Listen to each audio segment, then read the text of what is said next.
चंद्रयान 2 के लॉन्च के बाद इसरो के पूर्व चीफ के सिवन ने एक बहुत ही बड़ी घोषणा दुनिया के सामने कर दी। उनके घोषणा के हिसाब से भारत अगले 10 वर्षों में अपना खुद का स्पेस स्टेशन लॉन्च करने जा रहा है। अगर आप लोगों को याद होगा तो मैं आपको बता दूं कि भारत जल्दी ही गगनयान नाम के एक मानवयुक्त अंतरिक्ष मिशन को अंजाम देने जा रहा है, जिसके तहत भारत अपने अव्वल दर्जे के अंतरिक्ष यात्री अंतरिक्ष में जाने वाले हैं। मित्रों, और भी एक बात मैं आपको बता दूं कि ये मिशन काफ़ी ज़्यादा ऐतिहासिक होने वाला है, क्योंकि इस तरह के मिशन को अंजाम देना कोई आम बात नहीं है। खैर, अब मुख्य विषय पर आते हैं। गगनयान मिशन को ही लंबा करते हुए इसरो के वैज्ञानिक अंतरिक्ष में खुद का अपना स्पेस स्टेशन बनाना चाहते हैं। इससे जो लोग अंतरिक्ष में गए होंगे वे वहां जाकर रह पाएंगे।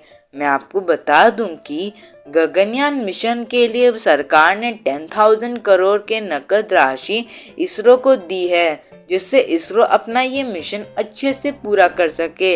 इसके अलावा भारतीय वायुसेना ने 10 ऐसे नामों को चयनित किया है जिसको वे आगे मिशन में भेज सकते हैं। हर एक चुनाव काफ़ी गहराई और लंबे सोच विचार से तय किया गया है।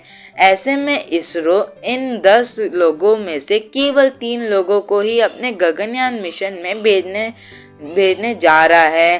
खैर, इसरो के मुताबिक भारत का अपना स्पेस स्टेशन साल 2030 में पूरा हो जाएगा और ये पूर्ण तरीके से स्वदेशी ज्ञान कौशल में बनने जा रहा है।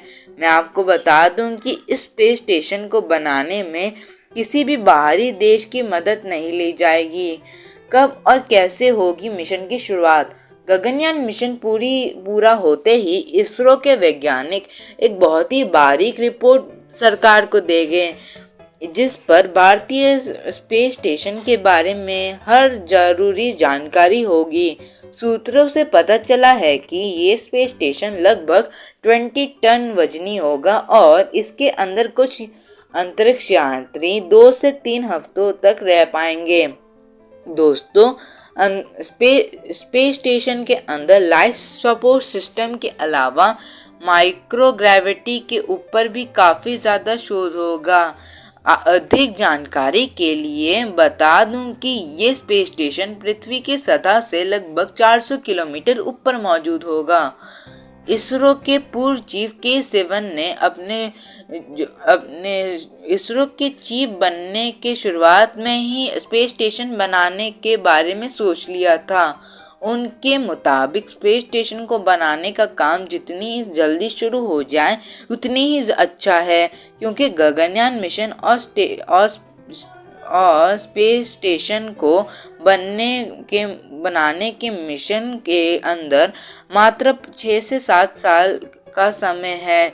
ऐसे में पहले से काम अगर शुरू हो गया तो समय रहते ही हम हमारे नए स्पेस स्टेशन को अंतरिक्ष में निहार कर सकेंगे। अंतरिक्ष में इंसानों को भेजने के बाद इन्हें वहां पर स्थायी रूप से रखने की ही ज़्यादातर देशों की मूल उद्देश्य होता है और इसी के आधार पर ही हमारा इसरो काम कर रहा है। कुछ लोगों के मन में अब ये सवाल आ रहा होगा कि स्पेस स्टेशन बनाने के बाद इसरो का अगला कदम क्या होगा। कुछ लोगों के हिसाब से इसरो आने वाले समय में चांद पर इंसानों को भेजने के बारे में सोच सकता है, तो कुछ लोगों के हिसाब से तो इसरो दूसरे किसी बड़े मिशन को अंजाम दे सकता है। खैर, अब तक ये औपचारिक तौर पर पता नहीं चला है कि आने वाले समय में इसरो किन किन मिशनों को अंजाम देगा। इसरो की क्या है योजनाएं? दोस्तों, इसरो के पास और भी एक बहुत ही बड़ा मिशन है। सूत्रों के हिसाब से ये इसरो पृथ्वी के लो अर्थ ऑर्बिट पर एक ऐसे शटल को भेजने के बारे में सोच रहा है जो कि 20,000 kg के वजन को भी लेकर टेक ऑफ कर सके। मैं आपको बता दूं कि 20 टन वजन स्पेस स्टेशन भी ज़्यादा इसी के शटल से भेजा जा सकता है। इसके अलावा इस शटल के बारे में खास बात यह है कि इसे काफ़ी बार इस्तेमाल किया जा सकता है, यानी कि ये एक रीयूजेबल रॉकेट होगा। वैसे ISS के काम में आए 22 साल हो चुके हैं। इसे साल 2000 में अंतरिक्ष में लॉन्च किया गया था और उसी साल नवंबर के महीने में वहाँ अंतरिक्ष यात्री रहने लग गए थे। वैसे साल 2024 तक ये काम करता रहेगा और साल 2030 आते आते ये सेवानिवृत्त हो जाएगा। तब चीन का तियांगोंग स्पेस स्टेशन ही अंतरिक्ष में एक इकलौता स्पेस स्टेशन रह जाएगा। तब सूत्रों से पता चलेगा उस समय पाकिस्तान और चीन मिलकर एक पाकिस्तानी अंतरिक्ष यात्री को चीन के स्पेस स्टेशन में लॉन्च करने वाला है।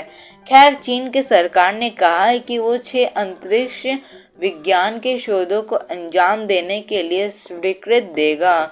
ऐसे ही इसी के साथ 3 और अंतरिक्ष यात्रियों को चीनी स्पेस स्टेशन में जाने के लिए अनुमति भी देगा।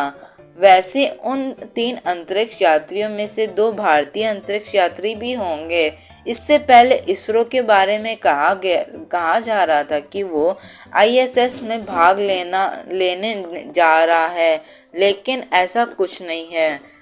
कंक्लूजन दोस्तों, स्पेस स्टेशन को चलाने के लिए बहुत सारी जटिल चीज़ों की एक साथ सही तरीके से काम करना ज़रूरी होता है, इसलिए स्पेस स्टेशन को चलाने का खर्चा भी काफ़ी ज़्यादा आता है। मैं आपको बता दूं कि ISS को हर साल चलाते रहने के लिए लगभग 3 से 4 अरब डॉलर की लागत आती है।